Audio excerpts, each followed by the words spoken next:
Praise the Lord. கர்த்தரும் இரட்சகருமாகிய இயேசு கிறிஸ்துவின் நாமத்தில் உங்கள் யாவருக்கும் என் அன்பின் வாழ்த்துக்கள். சங்கீதங்களின் புஸ்தகம் 119:92 இப்படியே சொல்கிறது, முது வேதம் என் மனமகிழ்ச்சியாயிராதிருந்தால் என் துக்கத்திலே அழிந்து போயிருப்பேன். Psalm 119:92 Unless your law had been my delight, I would then have perished in my affliction. நம் தேவனுடைய வார்த்தை நமக்கு ஆறுதலா இல்லாவிட்டால் எப்பொழுதோ நம் துக்கத்தில் அமிழ்ந்து போயிருப்போம் என்று வேதம் சொல்கிறது. ஆம், இன்றைக்கும் நாம் கடந்து போகிற பாதையில் பிரியமானவர்களே, எத்தனையோ காரியங்கள் நம்மை அசைப்பதை போன்ற தோன்றினாலும் தேவன் நமக்கு அவருடைய ஜீவனுள்ள வார்த்தைகளை இந்த வேதத்தில் எழுதி வைத்திருக்கிறார்.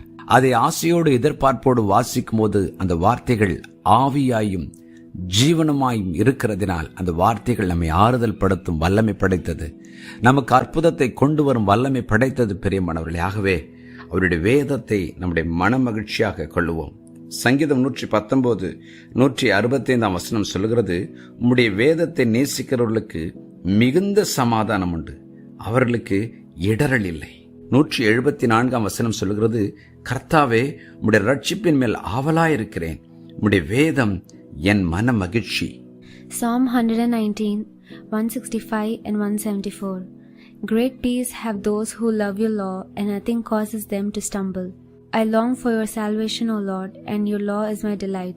பாருங்கள், உம்முடைய வேதத்தினால் எனக்கு சமாதானம், உம்முடைய வேதத்தினால் எனக்கு மனமகிழ்ச்சி.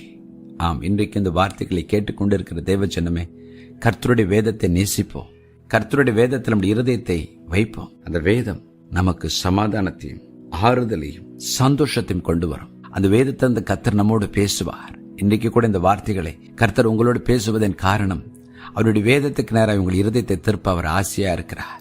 சங்கீதம் 1 வேதம் சொல்லுகிறது, கர்த்தருடைய வேதத்தில் பிரியமாயிருந்து இரவும் பகலும் அவருடைய வேதத்தில் தியானமா இருக்கிற மனுஷன் பாக்கியவான். நாம் பாக்கியவான்களாய் மாறும் பொழுது நமக்கு கர்த்தர் சமாதானத்தை கொடுக்கிறார், மனமகிழ்ச்சியை கொடுக்கிறார். இன்றைக்கு ஒரு தீர்மானம் எடுப்போம், ஆண்டவரே உம்முடைய வேதத்தை நான் ஆசையாய் வாசிப்பேன், அது என்னை நேசிக்கும் என் பரம தகப்பன் எனக்கு எழுதி கொடுத்த கடிதம் என்று சொல்லி வாஞ்சியோடு எதிர்பார்ப்போடு ஆசையோடு விசுவாசத்தோடு வாசிக்க எனக்கு கிருபை தாரும் என்று சொல்லி ஜெபம் பண்ணுவோமா? ஜெபம் பண்ணுவோம்.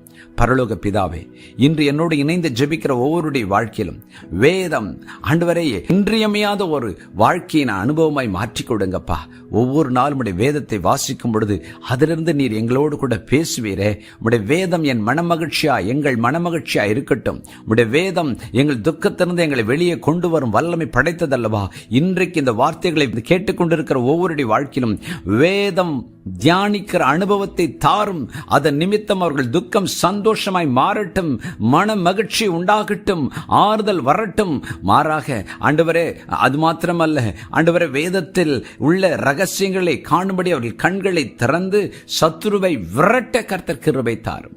இயேசுவின் நாமத்தில் பிதாவே, ஆமென்.